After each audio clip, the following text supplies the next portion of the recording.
Sir ये मेरे को कुछ प्रश्न है आपके पूछने के लिए। जी जी तो ये मेरा तो व्यक्तिगत है ही है, लेकिन साथ साथ हमारे कुछ भाइयों का भी चिंता का विषय है। जी तो चूंकि न्यू टैक्स रेजिम और ओल्ड टैक्स रेजिम ऐसे गवर्नमेंट की तरफ से दो इम्प्लीमेंट हो रहे हैं, जी तो अब चूंकि एनपीएस जो है नेशनल पेंशन स्कीम, मैंने पिछले वर्ष 50,000 उसमें इन्वेस्ट किए थे। जी।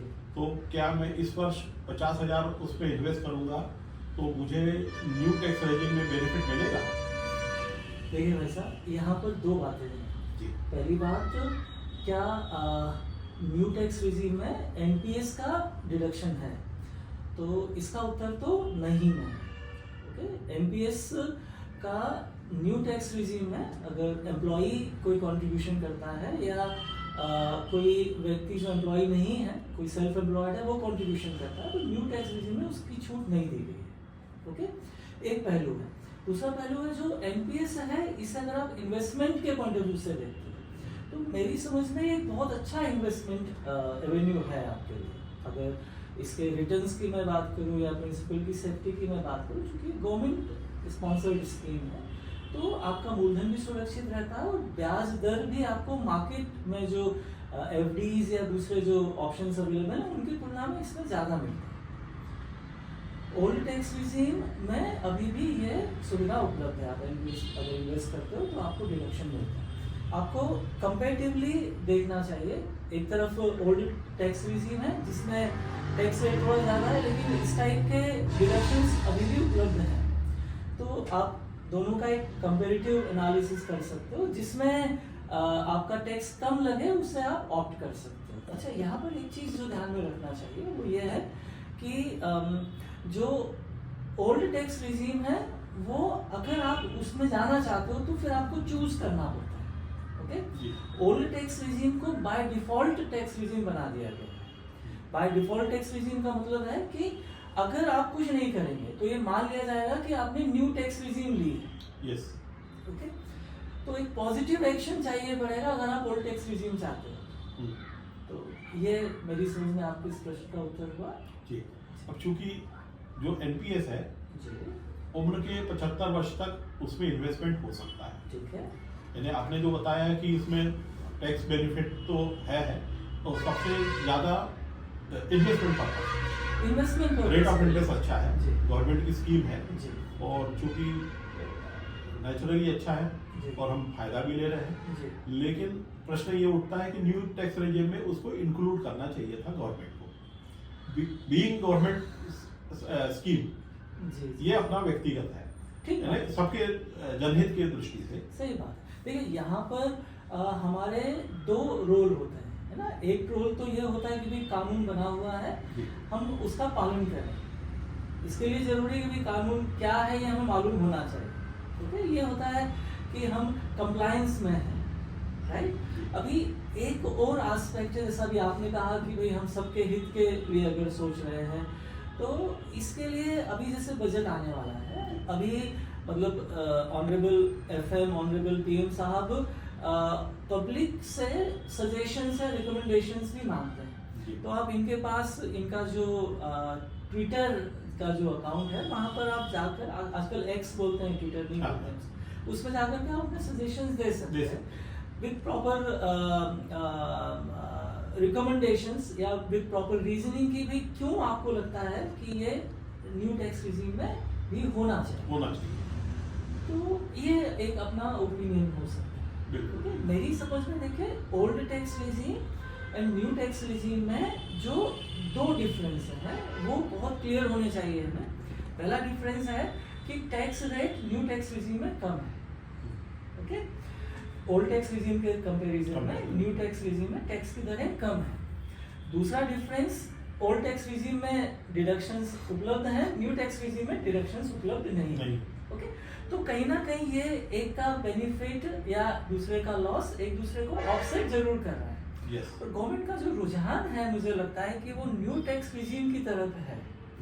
मतलब वो चाहते हैं कि ज़्यादा से ज़्यादा लोग न्यू टैक्स रिजीम में आए। देखिए, लास्ट ईयर तक न्यू टैक्स रिजीम में जो स्टैंडर्ड डिडक्शन, पहले की अगर मैं बात करूँ तो पहले standard deduction new tax regime में नहीं था। ग्रेजुअली उसको लाया गया और 50,000 रुपए का स्टैंडर्ड डिडक्शन लाया गया। अभी लास्ट ईयर के बजट में उसको 75,000 कर दिया। तो मतलब basically government new tax regime को अट्रैक्टिव बनाना चाह रही है, ये वो भी समझते हैं। अभी हो सकता है इसी दिशा में वो कुछ और चीजें इस बार इस बजट में ले आए, वो हमें नहीं मालूम। हम अभी कंप्लायंस वाले रेट पर हैं, हम सजेशन जरूर दे सकते हैं जी। अच्छा, यहाँ पर बहुत लोगों का एक प्रश्न ये भी आता है कि यार ये मतलब न्यू टैक्स रेजिम लाई क्यों गई, ओल्ड टैक्स रेजिम अच्छी भली चल तो रही थी। ठीक है, तो देखिए होता ये रहा है, सभी ने किया मैं नहीं कहूँगा, एक जनरल में जो पर्सपेक्शन है वो आपके सामने रखूंगा कि जो ओल्ड टैक्स रेजिम है उसमें डिडक्शंस तो काफ़ी सारे हैं, लेकिन बहुत ऐसे केसेस देखे गए हैं या पाए गए हैं जहाँ पर जो टैक्स पेयर है, जिसे हम यहाँ पर असेसी कहते हैं, उसने एक्चुअल में इन्वेस्टमेंट्स बहुत बार नहीं भी किए होते हैं, इसके बावजूद वो अपने रिटर्न में इनको क्लेम करता है। बहुत सारे उदाहरण दिए जा सकते हैं इसमें, जैसे एचआरए है, आपको मैं अगर बताऊं तो एचआरए की छूट आपको न्यू टैक्स रेजिम में नहीं है। तो बहुत सारे ऐसे केसेस हैं जहाँ पर व्यक्ति ने ओल्ड टैक्स रेजिम के जमाने की मैं बात कर रहा हूँ, जब न्यू टैक्स रेजिम हुआ भी नहीं करती थी, एचआरए का बेनिफिट के लिए वो अदरवाइज एंटाइटल नहीं हुआ करता था।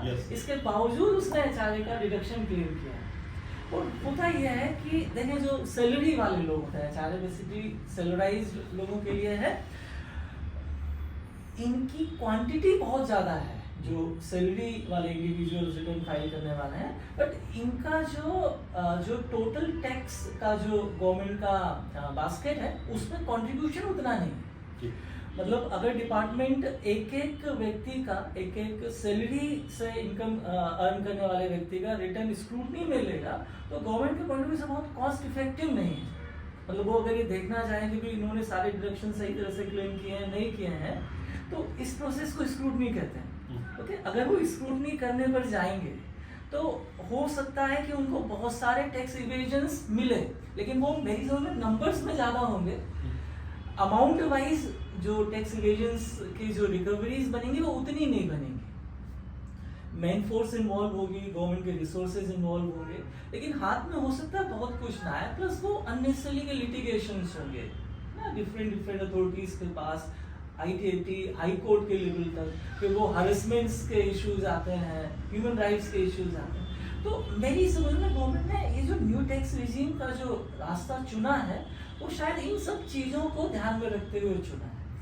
उन्होंने कहा कि भाई ठीक है, आप भी परेशान होंगे, हम भी परेशान होंगे, बेहतर है कि वो छूटें हम क्रमशः खत्म करें और टैक्स रेट भी कम करते जाएं। तो लॉ थोड़ा रेशनलाइज्ड हो, लॉ थोड़ा सिंप्लीफाई हो, और कहीं ना कहीं लिटिगेशंस भी कम से कम चीज़ें सेटल्ड हो। लेकिन चीज़ें जो अच्छी चीज़ें ओल्ड टैक्स रेजिम में हैं, इन्वेस्टमेंट्स को बढ़ावा देने की भावना, कुछ अच्छे इन्वेस्टमेंट रेवेन्यूज को प्रमोट करने की भावना, उसको अगर ध्यान में रखा जाए तो मुझे ऐसा लगता है कि न्यू टैक्स रेजिम में कुछ और रेवेन्यूज लाई जाएंगे और एनपीएस उस जो लिस्ट है उसमें सबसे पहला होना चाहिए। जी। और सर इसके अलावा जो यदि कोई स्वयं का व्यक्तिगत मकान खरीदता है तो जो ओल्ड स्कीम में बेनिफिट है 2 लाख सीलिंग है वर्ष की, जिसका की बेनिफिट इंटरेस्ट का, न्यू टैक्स रेजिम में उसका कहीं उल्लेख नहीं है। देखिए ओल्ड टैक्स रेजिम में एक सेक्शन है, सेक्शन 24B, जो सेल्फ ऑक्यूपाइड प्रॉपर्टी, अगर प्रॉपर्टी आपने रेंट आउट नहीं की हुई है, ओके, उसके लिए आपने उसे बनाने के लिए, उसे परचेज करने के लिए आपने अगर कुछ लोन लिया है तो उसके ब्याज की छूट, उसके इंटरेस्ट की छूट की बात करें। न्यू टैक्स रेजिम में इस तरह से नहीं है। अगर मैं उसे थोड़ा क्लियरली कहूँ तो न्यू टैक्स रेजिम ने पहली चीज तो सेल्फ ऑक्यूपाइड हाउस प्रॉपर्टी के इंटरेस्ट की छूट नहीं दी है, ओके। दूसरी चीज, अगर ये प्रॉपर्टी लेट आउट है तो उसके इंटरेस्ट के लिए छूट दी है। मतलब उनका कहना है कि भी अगर आपकी इनकम फ्रॉम हाउस प्रॉपर्टी है, हाउस प्रॉपर्टी हेड में आप इनकम शो कर रहे हो, तो उस इनकम से आपको जो इंटरेस्ट है वो लेस किए जा सकेंगे। लेकिन वहां पर भी एक बड़ी अच्छा बात है, या मतलब नॉलेज के पॉइंट ऑफ व्यू से बड़ी अच्छी बात है, असीसी का तो शायद उतना फायदा नहीं है। उन्होंने कहा है कि जितना आप रेंट शो करोगे उस एक्सटेंट तक हम आपको छूट देंगे। मतलब यहाँ न्यू टैक्स रिजीम में इस इंटरेस्ट की वजह से लॉस नहीं होने देंगे। अगर उदाहरण के लिए अगर किसी का से 2 केसेस ले सकते हैं। पहला केस, उसने रेंटल इनकम दिखाई है 5 लाख रुपए, उसका इंटरेस्ट बनता है से 4 लाख रुपए। करेक्ट। हम बात करें न्यू टैक्स रिजीम। अब अच्छी बात क्या है कि उसे यहाँ इस पूरे 4 लाख की छूट मिल जाएगी। ठीक है, लेकिन बुरी बात यह है, दूसरा केस, अगर यहाँ जो उसने इनकम शो किया वो 1.5 लाख रुपया ही शो किया है, भले ही ब्याज 4 लाख रुपए बैठता है, लेकिन जो छूट मिलेगी वो केवल 1.5 लाख मिलेगी। किसी भी स्थिति में जितनी इनकम आपने ऑफर की है, जितनी रेंटल इनकम आपने शो की है, उससे ज्यादा इंटरेस्ट की छूट नहीं मिलेगी। छूट मिलेगी पहली बार, मगर रिपीट करूं, पहली बार तब जब आपने उसको रेंट आउट प्रॉपर्टी दिखाया, लेट आउट प्रॉपर्टी दिखाया।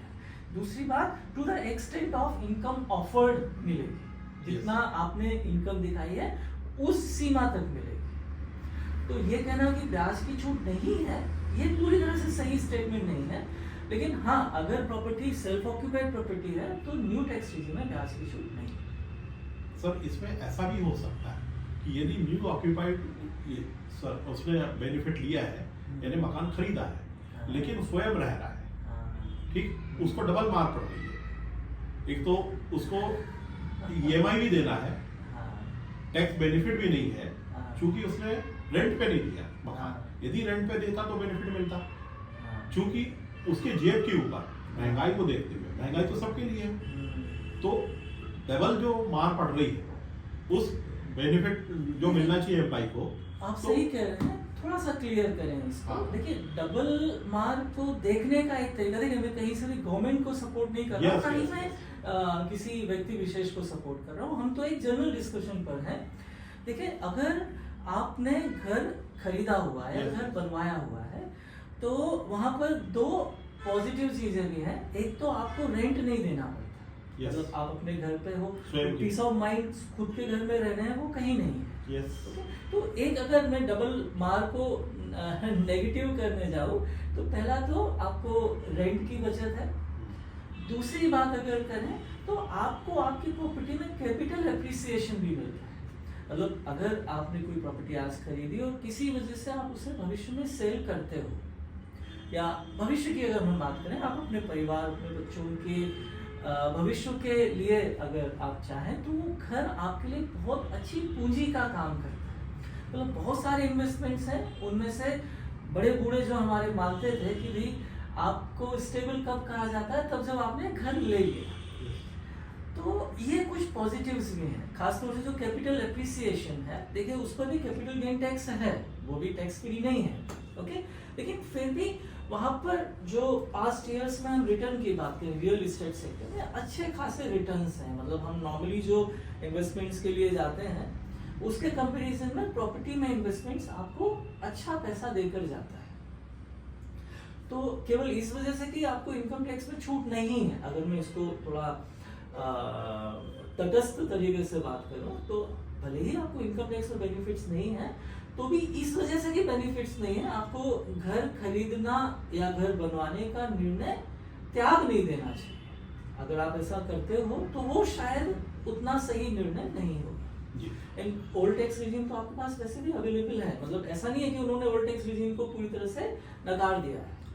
अगर आप यहाँ पर आप अपना एक कंपैरिजन, एक अपना कंप्यूटेशन करें, उसमें प्रॉपर कंपैरिजंस के साथ आप डिसीजन लें कि भाई मुझे ओल्ड टैक्स रिजीम में ज्यादा बेनिफिट है। मैं वापस वही बात कर रहा हूँ, न्यू टैक्स, अगर आपका सेल्फ ऑक्यूपाइड घर है, आपने लेट आउट नहीं करना है और आपका ब्याज है आपके ऊपर, तो फिर हो सकता है ओल्ड टैक्स रिजीम, बावजूद इसके कि उसकी टैक्स की दरें ज्यादा हैं ना, बावजूद इसके हो सकता है ओल्ड टैक्स रिजीम आपके लिए ज्यादा बेनिफिशियल हो, और आप लेना चाहते हैं तो आपको लेने से रोका भी नहीं जा रहा। इवन सैलरी वालों के लिए तो एक बहुत अच्छा ऑफर यह है, जो बिजनेस वालों के लिए नहीं है, आप साल दर साल चेंज कर सकते हो। यस। बाकियों के लिए एक अलग से फॉर्म जमा करना पड़ता है। एक अलग से फॉर्म जमा करके आपको आप अगर सैलराइड पर्सन है, आपको बिजनेस से कोई इनकम नहीं है, केवल सैलरी से इनकम है, या हाउस प्रॉपर्टी है, दूसरे हैं, बिजनेस नहीं है, तो आपको कोई सेपरेट फॉर्म फाइल करके इसे ऑप्ट इन या ऑप्ट आउट नहीं करना है। आप सिंपली अपना रिटर्न फाइल करके इस स्कीम में आ सकते हो, इससे बाहर हो सकते हो। तो इस पॉइंट ऑफ व्यू से ठीक है। लेकिन अगेन अभी हम जैसा बात कर रहे थे कि न्यू टैक्स रिजीम को अट्रैक्टिव बनाने के लिए, जैसा अभी हमने कहा कि एनपीएस कंट्रीब्यूशन ऑफ एम्प्लॉई उसमें ऐड किया जाना चाहिए, कहा जा सकता है कि इंटरेस्ट ऑन जो हाउस प्रॉपर्टी है वो भी उसमें ऐड किया जाना चाहिए। लेकिन अगेन इसमें मैं एक चीज और जरूर ऐड करूंगा, इसको थोड़ा हम न्यूट्रल करने की कोशिश करेंगे। देखिए, अगर वो सारी चीजें जो ओल्ड टैक्स रिजीम में हैं वो सारी की सारी अगर न्यू टैक्स रिजीम में ला दी जाएंगी तो फिर जो उद्देश्य है वो तो डिफीट हो जाएगा। सब तो मुझे नहीं लगता लाया जा पाएगा। देखते हैं, उनको जो उनके एनालिसिस होंगे, उनकी अपनी टीम है, काफी लर्न लोग हैं, काफी नॉलेजेबल लोग हैं, वो पूरी रिटर्न्स का आजकल तो एआईए बेस्ड एनालिसिस होता है रिटर्न्स के, उनको लगेगा तो मेरी समझ में वो जरूर इसमें कुछ ना कुछ करेंगे। इन एनी केस हम अपने सजेशंस तो दे ही सकते हैं। जी।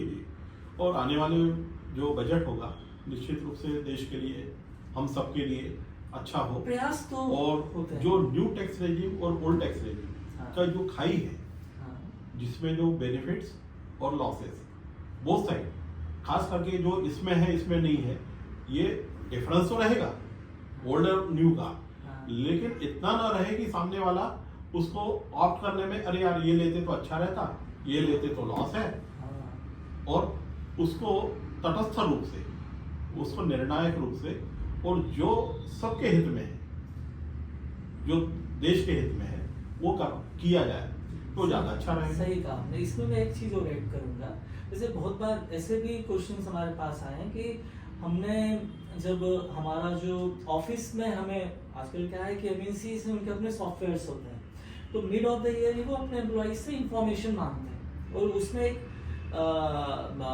क्वेश्चन वो पूछते हैं कि आप ओल्ड टैक्स रिजीम में जाना चाहते हो, न्यू में जाना चाहते हो, मतलब मिड ऑफ द ईयर। मैं रिटर्न फाइलिंग की बात नहीं कर रहा हूँ, तो हम बाद में करते हैं।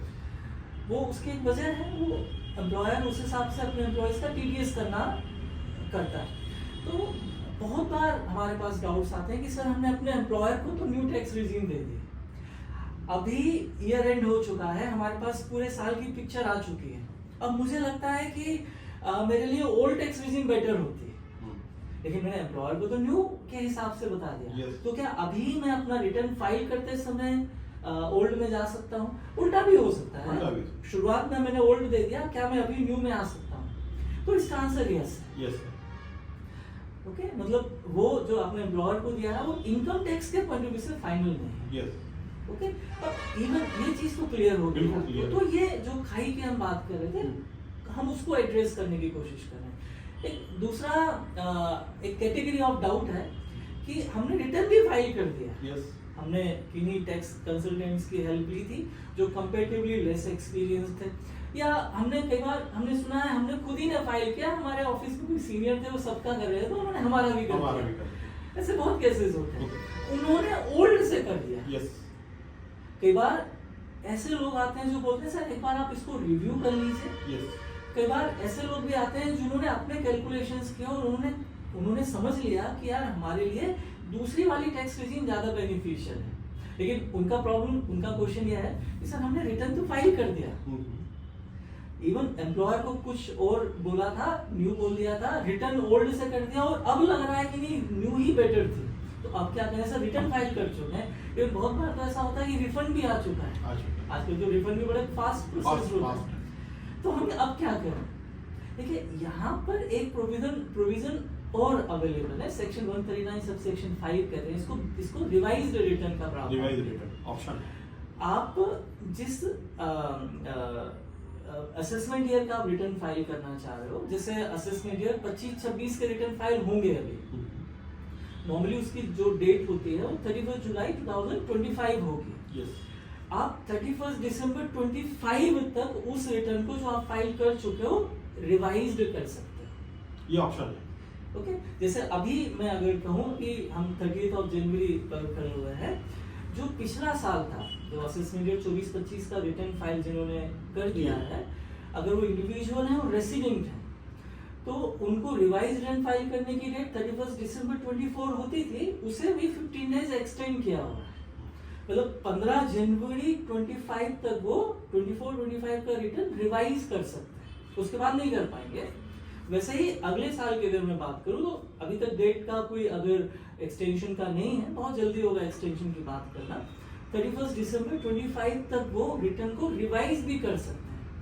इवन रिवाइज करने के लिए उन्होंने कुछ नंबर ऑफ रिवीजन के लिए रिस्ट्रिक्शंस भी नहीं डाले, बस जेन्युइननेस होनी चाहिए, ओमिशन एरर ऐसी वहां पर बातें हैं। आप एन नंबर ऑफ टाइम अपने रिटर्न को रिवाइज कर सकते हैं, तो ये भी आपके पास ऑप्शन अवेलेबल है। लेकिन अगेन मैं यहाँ पर जरूर एक रिकमेंडेशन देना चाहूंगा कि देखिए, इन सब चीजों की नौबतें नहीं आनी चाहिए। हमारे पास आज की डेट में पूरी पिक्चर क्लियर है। एक समय था जब हमारा टीडीएस हुआ है नहीं हुआ हमें नहीं मालूम होता था जी, है ना। बहुत बार हम इस पोजीशन पे भी नहीं होते थे कि हम चेक कर सकें। आज की डेट में आपके पास 26S का ऑप्शन है, आप खुद अपना यूजर आईडी पेन होता है, पासवर्ड यूज करके अपना 26S कॉन्करेंट बेसिस पर चेक कर सकते हो रेगुलरली। मतलब क्वार्टरली रिटर्न्स फाइल होता है, क्वार्टरली स्टेटमेंट्स फाइल होता है। क्वार्टर एंड होने से मतलब जैसे ही रिटर्न फाइल होता है उसके 3 दिन में प्रोसेस हो जाता है। अगर आपका टीडीएस हुआ है तो जो भी रिटर्न फाइल, टीडीएस रिटर्न की जो ड्यू डेट होती है उसके विदिन 3 डेज आप चेक करें, आप अपना 26S देख सकते हैं। इसी के अलावा आपकी जो दूसरे सोर्सेज से इनकम है, जैसे बैंक से आपको एफडीज वगैरह से ब्याज मिल रहा है, या कहीं किराया दिया हुआ है, किराए पर प्रॉपर्टी दी उसका किराया आ रहा है, तो इसका एक सेल्फ असेसमेंट पहले से करके रखना चाहिए। एस्टीमेट या जिसको आप बजट बोल सकते हो, ये बनाकर रखना चाहिए। खासतौर से जैसे बैंक में या पोस्ट ऑफिस में अगर आपने एफडी किया हुआ है, आपके सेविंग्स में उससे ब्याज आता है, तो इनसे एक प्रोविजनल बेसिस पर आप इंटरेस्ट सर्टिफिकेट मांग सकते हो। होम लोन है, उसके इंटरेस्ट का भी आप प्रोविजनल बेसिस पर इंटरेस्ट सर्टिफिकेट मांग सकते हो। इन सभी चीजों को मद्देनजर रखते हुए, इन सभी चीजों को कंसीडर करते हुए एक प्रॉपर तरीके से पहले ही ईयर एंड होने के बाद, रिटर्न फाइल करने के बाद तक तो बहुत देर हो चुकी होती है, अभी से ही इस दिशा में हमें अटेंशन देने की आवश्यकता है। अब मेरी समझ में वो समय आ रहा है कि हमें थोड़ा प्रोएक्टिवली जाना चाहिए। बिल्कुल। अब सर यदि मान लीजिए मकान लिया, मकान किराए पे लिया जी, उसका कुछ डॉक्यूमेंट्री प्रूफ लगेगा क्या?